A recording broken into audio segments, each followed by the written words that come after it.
पेन्हा रामदेव बाबा के लंका।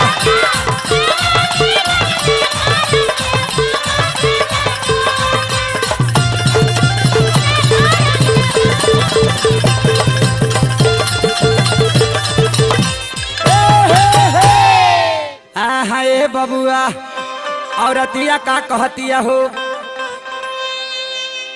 अरे की बुझी बात मिला गंभीर बाए सैया जी। औरतिया बड़ा वियोग में बिया की बुझी बात सैया जी अरे ममिला गंभीर बा कि बुझी बात तो सैया जी ममिला गंभीर बा। बुझी बात तो सैया जी ममिला गंभीर बा। डाली जनी रंग हमार रोमिंग में शरीर बा। डाली जनी रंग हमार रोमिंग में शरीर बा।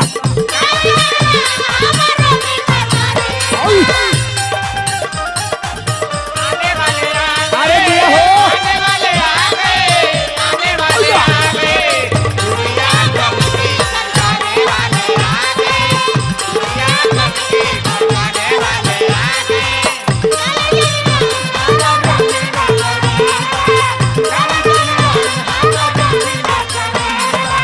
ए राजा जी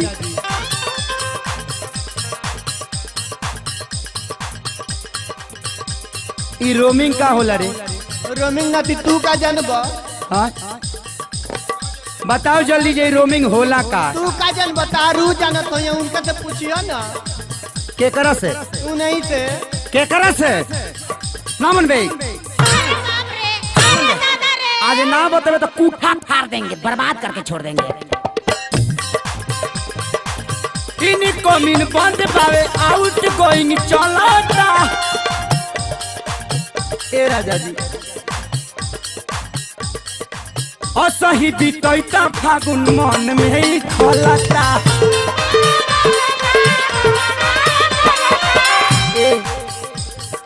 का हो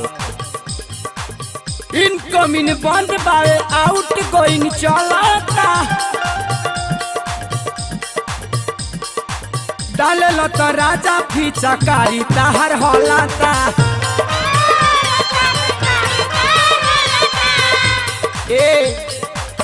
एही से भइल हमार चिंता फिकीर बा। एही से भइल हमारा चिंता फिकीर बा। डालो जनी रंग हमारा रोमिंग में शरीर बा।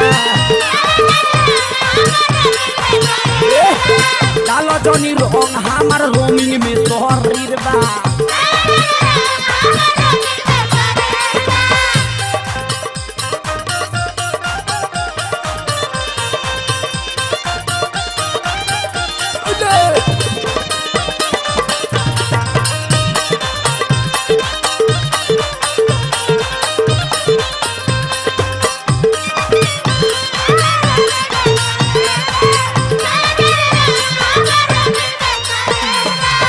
राजा जी औरतिया कहतिया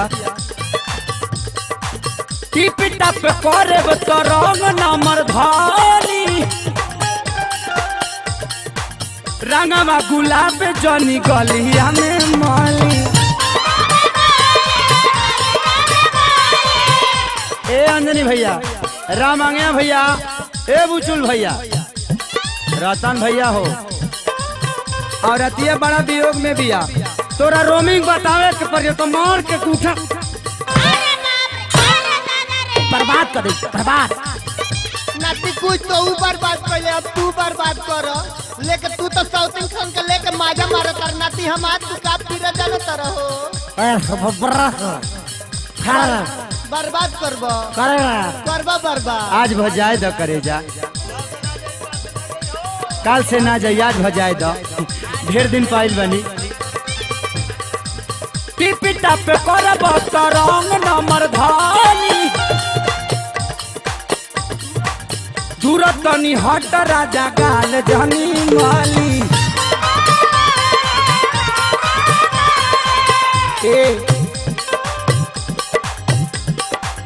कहे रहुआ मन बोला कतना ले कोही हमर मानवा अधीर बा कतना ले कोही हमर मानवा अधीर बा जानता नहीं कि तू रोमिंग में बाड़ू जब 3 महीना में तेरा वैकेंसी फेंके के बा तो तहार मजबूरी हम का जाने। ए नाती तो तू के तो जनब 3 महीना में एगो किरीतिया हो नहीं के गल का। देख हमारा पर्सनल मैटर में मत ढूक न तो मार के और कूठा फाड़ दे। तू मार के पूठा फाड़ चाहे बर्बाद करो वैसे हमरा का करे के बा। तू अपन सोचो तो हम अपन सोच ले। सोचा बे अरे भारत समाज में तेरे कट्टी के सोचा बे। अरे बाप रे अरे माय रे नतिया मार के तो कोक तूर डालत रे दादा। दादा करबू दादा कि कतना ले कोही हमर मानवा अधीर बा रंग जनी डाली अभी रोमी में शरीर बा रंग जनी डाली हमर रोमी में शरीर बा।